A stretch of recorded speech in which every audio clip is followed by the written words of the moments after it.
Hello, അപ്പോൾ എല്ലാവർക്കും വീണ്ടും ഒരു പുതിയ വീഡിയോയിലേക്ക് സ്വാഗതം. നമ്മുടെ ലോകത്തിലെ ഏറ്റവും ഹാപ്പിയസ്റ്റ് കൺട്രി എന്ന് പറയുന്നതിൽ ഫസ്റ്റ് പൊസിഷൻ നിൽക്കുന്നത് ഫിൻലാൻഡാണ്. Second position Denmark. അപ്പോൾ ഡെൻമാർക്കിലെ ഒരു സൂത്രം, ഒരു രഹസ്യമാണ് ഇന്നത്തെ വീഡിയോയിൽ നമ്മൾ ഷെയർ ചെയ്യാൻ വേണ്ടിയിട്ട് പോണേ.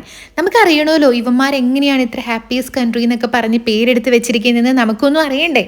നമുക്കും കൺട്രി ആക്കാൻ പറ്റിയില്ലെങ്കിൽ നമ്മുടെ വീടെങ്കിലും ദ മോസ്റ്റ് ഹാപ്പിയസ്റ്റ് പ്ലേസ് ആക്കിയിട്ട് നമുക്ക് മാറ്റിയെടുത്താലോ. അപ്പോൾ നമ്മളിന്ന് പറയാൻ പോണതുണ്ടല്ലോ, അതിൻ്റെ പേര് ഹ്യുഗെ എന്ന് പറഞ്ഞിട്ടാണ്. ഡെൻമാർക്കിൽ ഹാപ്പിനെസ് റിസർച്ച് ഇൻസ്റ്റിറ്റ്യൂട്ട് അതിൻ്റെ CEO ആയിട്ടുള്ള മേക്ക് വിക്കിംഗ് എന്ന് പറഞ്ഞിട്ടുള്ള ഒരു ആളാണ് കേട്ടോ ഈ ഒരു സംഭവം പോപ്പുലറാക്കി. ആള് ഇതേ പറ്റിയിട്ട് ഒരു ബുക്കൊക്കെ എഴുതിയിട്ടുണ്ട്. ഞാൻ ആ ബുക്കിൻ്റെ റേറ്റ് നോക്കി, നല്ല റേറ്റാണ്. അതുകൊണ്ട് തൽക്കാലം ഞാൻ വാങ്ങിക്കാൻ ഉദ്ദേശിക്കണില്ല. റേറ്റ് കുറയുമ്പോൾ നമുക്ക് മേടിക്കാം. ഓക്കെ, അപ്പോൾ നമുക്ക് നമ്മുടെ ടോപ്പിക്കിലോട്ട് കിടക്കാം. ഇതായത് ഇതിൻ്റെ പിന്നിൽ അവർ പറയുന്നത് വലിയ പൈസയോ ആർഭാടങ്ങളോ ഒന്നും ഇല്ലാണ്ട്, നമ്മൾ പറയില്ലേ ഉള്ളത് കൊണ്ട് ഓണം പോലെ എന്ന് പറയില്ലേ, അതേപോലെ ഉള്ളത് വെച്ചിട്ട് നമ്മളുടെ വീട് നമ്മൾക്ക് ഏറ്റവും ഭയങ്കര സേഫ്, ഹാപ്പി, പീസ്ഫുൾ ആയിട്ടുള്ള ഒരു സ്പേസ് ആക്കിയിട്ട് എങ്ങനെ മാറ്റാം എന്നാണ് കേട്ടോ ഇതിൽ പറയുന്നത്. നിങ്ങളുടെയൊക്കെ വീട്ടിലെ നിങ്ങൾക്ക് വേണ്ടിയെന്ന് പറഞ്ഞ് മാത്രമായിട്ട് ഏതെങ്കിലും ഒരു സ്പേസ് ഉണ്ടോ? നമ്മുടെ ബെഡ്റൂമൊന്നും അല്ല കേട്ടോ ഞാൻ പറയണേ. അതായത് എനിക്കും ഇല്ല, പക്ഷെ ഇത് മൊത്തത്തിൽ എൻ്റെ സ്പേസ് ആണല്ലോ. നമുക്ക് ആകെ കൂടെ കുറച്ച് ഏരിയയിലുള്ളൂ, അത് മൊത്തത്തിൽ എൻ്റെ സ്പേസ് ആണ്. അങ്ങനെയല്ല കേട്ടോ, നമുക്ക് അങ്ങനെ സെറ്റ് ചെയ്യാനുള്ള പരിപാടികളൊന്നും ഇവിടെ പറ്റില്ല. ഞാൻ പറയണത്, നമുക്ക് എല്ലാവർക്കും ഒരുപാട് ഇഷ്ടങ്ങളുണ്ടാവും. ഒരുപാട് ഇഷ്ടങ്ങൾ ഇൻ ദ സെൻസ് നമുക്ക് ഹോബീസ് ഉണ്ടാവും. പടം വരയ്ക്കാൻ, അല്ലെങ്കിൽ ബുക്ക് വായിക്കാൻ, പെയിൻറ്റ് ചെയ്യാൻ, സ്റ്റിച്ച് ചെയ്യാൻ, അങ്ങനെ ഒരുപാട് ഇഷ്ടങ്ങൾ ഉണ്ടായിരിക്കുമല്ലേ. അപ്പോൾ ഇവർ പറയണത് എങ്ങനെയാണെന്നറിയോ, നമ്മൾ സത്യം പറഞ്ഞു കഴിഞ്ഞാൽ വീട്ടമ്മമാർ അല്ലെങ്കിൽ പുറത്ത് ജോലിക്ക് പോയി കഴിഞ്ഞാൽ രണ്ടും കൂടി കഴിയുമ്പോൾ രാവിലെ മുതൽ വൈകിട്ട് വരെ ഓട്ടമായിരിക്കുമല്ലേ. അതിൻ്റെ ഇടയിൽ നമുക്ക് ഇഷ്ടപ്പെട്ട വീട്ടിൽ ഒരു ഇഷ്ടപ്പെട്ട സ്പേസ് നമ്മൾ കണ്ടുപിടിക്കുക. അത് ഏറ്റവും ബെസ്റ്റ് ജനലിനോട് ചേർന്നാണെങ്കിൽ ഒന്നും കൂടി ഉത്തമം. അവിടെ നമ്മൾ ഒരു കുഞ്ഞ് സ്പേസ് നമുക്ക് ഒരു കസേര, ഒരു ടേബിളൊക്കെ സെറ്റ് ചെയ്തിട്ട് ഒരു ഫ്ലവർ വേസ് ഒക്കെ വെച്ചിട്ട് ഒന്ന് സെറ്റ് ചെയ്യുക. എന്നിട്ടുണ്ടല്ലോ എല്ലാ തിരക്കിൻ്റെ ഇടയിലും ഒരു 10 മിനിറ്റ് നമ്മൾ അവിടെ പോയിരുന്ന് ആ ജനലിൻ്റെ അടുത്തിരുന്നിട്ട് നമുക്ക് എന്താണോ ചെയ്യാൻ ആഗ്രഹമുള്ളത്, നമ്മളുടെ ഹോബി നമ്മൾ അവിടെ ഇരുന്ന് ചെയ്യാം. സീരിയസ്ലി പറയണത്, അത്രയും നേരത്തെ നമ്മുടെ വർക്ക് പ്രഷർ, സ്ട്രെസ്സ്, എല്ലാ കാര്യങ്ങളും ആ 10 മിനിറ്റ് കൊണ്ട് പോകുന്ന പറയുന്നത്. അത് എനിക്കിവിടെ അങ്ങനത്തെ സ്പേസും കാര്യങ്ങളൊന്നുമില്ല, പക്ഷെ ഒരു 10 മിനിറ്റ് നമുക്ക് ഇഷ്ടപ്പെട്ട എന്തെങ്കിലും ചെയ്യുമ്പോൾ നമുക്ക് കിട്ടുന്ന ഒരു സന്തോഷമുണ്ടല്ലോ. നമ്മുടെ മറ്റു സിനിമയിൽ പറയണ പോലെ മറ്റേ ഉള്ളിലോട്ടേക്ക് ഇങ്ങനെ മഞ്ഞ് വീണ് അടിവയറ്റിൽ മഞ്ഞ് വീഴുന്ന ഒരു സുഖമായിരിക്കും. നിങ്ങൾക്ക് ഇതുപോലെ വീട്ടിലുണ്ടല്ലോ ഒരു സ്പേസൊക്കെ ക്രിയേറ്റ് ചെയ്യാൻ പറ്റുന്ന ആൾക്കാരാണെന്നുണ്ടെങ്കിൽ നിങ്ങൾ അതുപോലെ ഒരു കസേര, ഒരു ടേബിള്, അവിടെ നന്നായിട്ട് ഒരു ടേബിൾ മാറ്റൊക്കെ ഇട്ടിട്ട് ഒരു ഫ്ലവർ വൈസൊക്കെ വെച്ച് ഒന്ന് സെറ്റ് ചെയ്ത് നോക്ക്. ഇഷ്ടപ്പെട്ട പാട്ട് പാടിയോ, പടം വരയ്ക്കോ, സ്റ്റിച്ച് ചെയ്യോ, എന്താ വെച്ചാൽ ചെയ്യും. ഇവർ പിന്നെയില്ലേ ഡെക്കർ ഐറ്റംസിന് വേണ്ടിയിട്ട് വലിയ പൈസയൊന്നും അവർ മുടക്കൂല. അതിന് പകരം ഇവർ ചെയ്യുന്നത് വീടിൻ്റെ അകത്ത് വെക്കാൻ പറ്റുന്ന ഇൻഡോർ പ്ലാന്റ്സ് ഉണ്ടല്ലോ, മണി പ്ലാന്റ്, സ്നേക്ക് പ്ലാന്റ്, ഇങ്ങനത്തെ ചെടികളുണ്ടല്ലോ, അതൊക്കെ കൊണ്ടുവന്നിട്ട് ലിവിങ് റൂമിൻ്റെ ടേബിളിലും ഡൈനിങ് ഹാളിലും കിച്ചണിലൊക്കെ ഇവർ അങ്ങ് സെറ്റ് ചെയ്യും. പച്ചപ്പും ഹരിതാവും കാണുമ്പോൾ നമുക്ക് കിട്ടുന്ന ഒരു നിർവൃതി, അത് നമ്മൾ പറയേണ്ട ആവശ്യമില്ലല്ലോ. അത് ഞാൻ നിങ്ങൾ എൻ്റെ ഷോർട്സ് കണ്ടിട്ടില്ലെങ്കിൽ ഒന്ന് പോയി ഷോർട്സ് കണ്ടു നോക്ക്. പച്ചപ്പും ഹരിതാപവും കാണുമ്പോൾ എന്തുകൊണ്ടാണ് നമ്മൾക്ക് സന്തോഷം, നമ്മളുടെ സ്ട്രെസ്സ്, ടെൻഷൻസും കാര്യങ്ങളൊക്കെ കുറയുന്നതെന്നുള്ളതിൽ ഞാൻ പറഞ്ഞിട്ടുണ്ട്, ഒന്ന് പോയി കണ്ടു നോക്ക്. പിന്നെ നമ്മൾ താമസിക്കുന്ന വീട് സ്വർഗമാവുന്നത് എപ്പോഴാണ്? ഈ ഒരു വീഡിയോയിൽ പറഞ്ഞ പോലെ വീട്ടിൽ ഡെക്കർ ഐറ്റംസ് വെക്കുക, അടിപൊളിയായിട്ട് പെയിൻറ്റ് ചെയ്യുക, അങ്ങനെയൊന്നും അല്ലല്ലോ. അതിനുള്ളിലുള്ള ആൾക്കാർ നല്ല അടിപൊളിയായിട്ട് താമസിക്കുമ്പോഴാണ്. ഞാൻ ഇത് മുന്നത്തെ ഏതോ വീഡിയോയിൽ പറഞ്ഞിട്ടുണ്ടോ ഇല്ലയോ എന്ന് എനിക്കറിയാൻ പാടില്ല. പുതിയതായിട്ട് കാണുന്ന ആൾക്കാരുണ്ടെന്നുണ്ടെങ്കിൽ കേട്ടോട്ടെ. നമ്മൾ പണ്ട് വീട്ടിൽ കുഞ്ഞായിരിക്കുന്ന സമയത്തൊക്കെ ഉണ്ടല്ലോ, നമുക്ക് ലോഡ് ഷെഡിങ് ഉണ്ടാവും അരമണിക്കൂർ. ആ സമയത്തൊക്കെ ഉണ്ടല്ലോ, ഞാൻ സത്യം പറഞ്ഞാൽ സ്റ്റിൽ ഞാൻ എൻ്റെ ലൈഫിൽ മിസ് ചെയ്യുന്നതിൽ ഭയങ്കര ഒരുപാട് മൊമെൻറ്റ്സ് ഉണ്ട്. പക്ഷെ അതിൽ ലൈക്ക് ടോപ്പ് കുറച്ച് മൊമെൻറ്റ്സിൽ നിൽക്കുന്ന ഒരു മൊമെൻ്റാണ് കേട്ടോ ഇത്.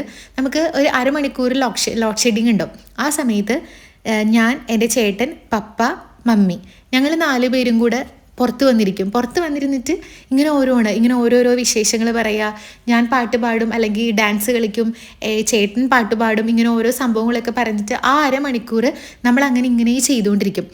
കറണ്ട് വരണത് നമ്മൾ അറിയില്ല. അത് ആ അരമണിക്കൂർ നമ്മൾക്ക് പോണത് അറിയണില്ല. പക്ഷേ ലോഡ് ഷെഡിങ് മാറി, ഫോൺ വന്നു തുടങ്ങി, ഇൻ്റർനെറ്റ് വന്നു, വൈഫൈ വന്നു, ഇതൊക്കെ വന്നപ്പം അങ്ങനെ നമ്മൾ സംസാരിച്ചിരിക്കുന്ന ആ ഒരു സംഭവം അങ്ങ് ഇല്ലാണ്ടായി. അപ്പോൾ സത്യം പറഞ്ഞാൽ നമ്മുടെ റിലേഷൻഷിപ്പിലും കുറച്ച് അകൽച്ചകളൊക്കെ വന്നു തുടങ്ങും. കറക്റ്റ് അല്ലേ? നമ്മൾ പറയും നമ്മുടെ പണ്ടത്തെ ഉള്ള ജനറേഷനിൽ ഉള്ള ആൾക്കാരുടെ അത്രയും ഒരു എന്താ പറയുക, ഈ റിലേഷൻഷിപ്പിൽ ഇപ്പം ഡെപ്ത് ഇല്ല എന്ന് പറയും. അതിൻ്റെ ഒന്നാമത്തെ റീസൺ ഇതാണ്, കമ്മ്യൂണിക്കേഷൻ ഇല്ല. അപ്പം എപ്പോഴും എല്ലാവർക്കും തിരക്കായിരിക്കും. ഇപ്പം ഭാര്യയാണെങ്കിലും വീട്ടിലെ ജോലികൾ, പുറത്തെ ജോലി, ഭർത്താവ് ഡ്യൂട്ടിയുടെ കാര്യങ്ങൾ, മക്കൾക്ക് വീട്ടിൽ വന്നു കഴിയുമ്പം ട്യൂഷൻ, ഹോംവർക്ക്, അങ്ങനെ എല്ലാം തിരക്കായിരിക്കും. പക്ഷെ എന്ത് തന്നെയാണെന്നുണ്ടെങ്കിലും നമ്മൾ എല്ലാവരും ഈ തിരക്കൊക്കെ കഴിഞ്ഞ് ഫുഡൊക്കെ കഴിച്ചിട്ടുണ്ടല്ലോ, ഒരു 10 അല്ലെങ്കിൽ 15 മിനിറ്റ് ഫോണൊക്കെ മാറ്റി വെച്ചിട്ട് അന്നുണ്ടായ കാര്യങ്ങൾ, അല്ലെങ്കിൽ നമ്മൾക്ക് എന്തെങ്കിലുമൊക്കെ ഡിസ്കസ് ചെയ്യാനുണ്ടെങ്കിൽ അതൊക്കെ കൂടി ഇരുന്നിട്ട് ഒന്ന് സംസാരിക്കുമ്പോണ്ടല്ലോ നമ്മൾക്ക് ഭയങ്കര സന്തോഷമായിരിക്കും. അത്രയും നേരം ആ ഡേ ഫുള്ളുള്ള നമ്മളുടെ സ്ട്രെസ്സും കാര്യങ്ങളും പോവും. അതേപോലെ തന്നെ നമ്മളുടെ റിലേഷൻഷിപ്പും സ്ട്രോങ് ആവും. അങ്ങനെയാവുമ്പോൾ ഓഫ് കോഴ്സ് നമ്മുടെ വീടെന്ന് പറയുന്നത് ഒരു സ്വർഗമായിട്ട് മാറില്ലേ. പിന്നെ വീട്ടിൻ്റെ ഉള്ളിൽ നമുക്ക് കുറച്ച് നല്ലൊരു ആംബിയൻസ് ക്രിയേറ്റ് ചെയ്യുന്ന രീതിയിലുള്ള ലൈറ്റിംഗ് അങ്ങ് കൊടുക്കുക. അവർ പറയണത് ഒരു 10 മണിക്ക് ശേഷം ഡിം ലൈറ്റ് ആണ് ഓൺ ചെയ്യേണ്ടത്. ഡിം ലൈറ്റ് ആവുമ്പോൾ നമുക്ക് മനസ്സിന് ഭയങ്കര സന്തോഷവും ഭയങ്കര പീസ്ഫുള്ളായിരിക്കും എന്നാണ്. ബട്ട് ഫോർ മീ, ഞാൻ പറയുക, എനിക്ക് ഡിം ലൈറ്റ് ഇഷ്ടമല്ല മക്കളെ, എനിക്കിഷ്ടമല്ല. എനിക്ക് ഇരുട്ട് അങ്ങനത്തെ സംഭവം ഭയങ്കര പേടിയാണ്. എനിക്ക് രാത്രി ഉറങ്ങുമ്പോൾ പോലും എനിക്ക് വെട്ടം വേണം. അത് പക്ഷേ കുഞ്ഞ് ലൈറ്റ് ഇടുള്ളൂ, അല്ലെങ്കിൽ എൻ്റെ കെട്ടുവിനെ ഇവിടെ കിടത്തൂല്ല, എൻ്റെ അടുത്ത് ഇറങ്ങിപ്പോയിക്കോളാൻ പറയും. അതുകൊണ്ട് അപ്പോൾ അത് നമുക്ക് ഇഷ്ടപ്പെട്ട പോലെ. പക്ഷേ സീരിയസ്ലി ശരിയാണ് കേട്ടോ. നമ്മളൊരു ഡിം ലൈറ്റൊക്കെ വെച്ചിട്ട് കുറേ പേരുടെ റീൽസും അങ്ങനത്തെ ഒക്കെ ഞാൻ കണ്ടിട്ടുണ്ട്. അവർക്ക് അവരുടെ റൂമിൽ ഒരു ഡിം ലൈറ്റ്, നമ്മളൊരു ഒരു ഒരു യെല്ലോ, ഒരു റെഡിഷ് അങ്ങനത്തെ ഒരു ഡിം ലൈറ്റ് അല്ലേ, ആ ഡിം ലൈറ്റൊക്കെ സെറ്റ് ചെയ്തിട്ട് ഒരു നൈസായിട്ടൊരു പാട്ടൊക്കെ ഇട്ടിട്ട് വൈകുന്നേരം അടിപൊളിയായിരിക്കൂലേ. ഈ ലൈറ്റിൻ്റെ കാര്യം പറഞ്ഞപ്പോഴാണ്, നമ്മുടെ വീടുകളിൽ വൈകുന്നേരം ആകുമ്പോൾ നമ്മൾ നാമം ചൊല്ലും. നാമം ചൊല്ലണ സമയത്ത് നമ്മൾ ഉമ്മറത്ത് എന്താ കത്തിച്ച് വെക്കുന്നത്? ഒരു നിലവിളക്കിൽ തിരി കത്തിച്ച് വെക്കും. രസമല്ലേ അത്? അതായത് ഞാൻ പണ്ട് നാട്ടിൽ ജോലി ചെയ്യുന്ന സമയത്ത് രാത്രി ഏകദേശം ആ സമയം ആകുമ്പോഴത്തേക്കുമാണ് കേട്ടോ തിരിച്ചു വരണത്. അപ്പോൾ ഇങ്ങനെ റോട്ടിൽ കൂടെ നടന്നു വരണ സമയത്ത് അവിടെ കുറച്ച് വീടുകളുണ്ട്.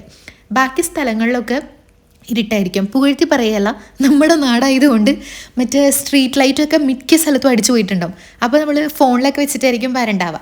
അപ്പോൾ ആ സൈഡിലെ വീടുകളിൽ മറ്റ് സ്ഥലങ്ങളിലൊക്കെ ഇരുട്ടായിരിക്കും.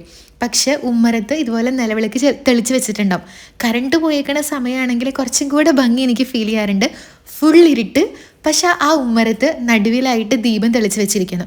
അത് കാണുമ്പോൾ തന്നെ നമുക്ക് വെട്ടം കണ്ടതിൻ്റെ സന്തോഷമാണോ അതോ എന്താണെന്ന് അറിയാൻ പാടില്ല, ഭയങ്കര സന്തോഷം, സമാധാനവും നമുക്ക് ഫീലാവും. അതങ്ങനെ ചെയ്യുന്നവർക്ക് അറിയണ്ടാവും. എൻ്റെ വീട്ടിലൊന്നും നമ്മൾ ചെയ്യില്ല, പക്ഷെ ദീപം തെളിക്കുന്ന അല്ലെങ്കിൽ നിലവിളക്ക് തെളിക്കുന്ന ആൾക്കാർക്ക് അതിൻ്റെ ഒരു ഫീലിംഗ് എന്താണെന്നുള്ളത് അറിയണ്ടാവില്ലേ. അത്രയൊക്കെ തന്നെ ഉള്ളൂ. അപ്പോൾ ഇതൊക്കെ ചെയ്താൽ ഏറെക്കുറെ നമ്മുടെ വീട് സെറ്റാവൂലേ? സെറ്റാവും. അപ്പം നിങ്ങൾ പറയും, ഇതൊക്കെ ചെയ്തിട്ട് പൈസ ഇല്ലെങ്കിൽ നമ്മൾ തെറ്റിപ്പോവില്ലേ എന്ന്. പൈസ ഉണ്ടാക്കാൻ വേണ്ടിയിട്ടാണല്ലോ രാവിലെ മുതൽ വൈകിട്ട് വരെ നമ്മൾ കഷ്ടപ്പെടുന്നത്. ആ കഷ്ടപ്പാടൊക്കെ മാറ്റാൻ വേണ്ടിയിട്ടാണ് ഇങ്ങനത്തെ കുറേ സംഭവങ്ങളൊക്കെ ചെയ്തിട്ട് നമ്മളുടെ മനസ്സൊക്കെ അടിപൊളിയാക്കാൻ പറയണേ.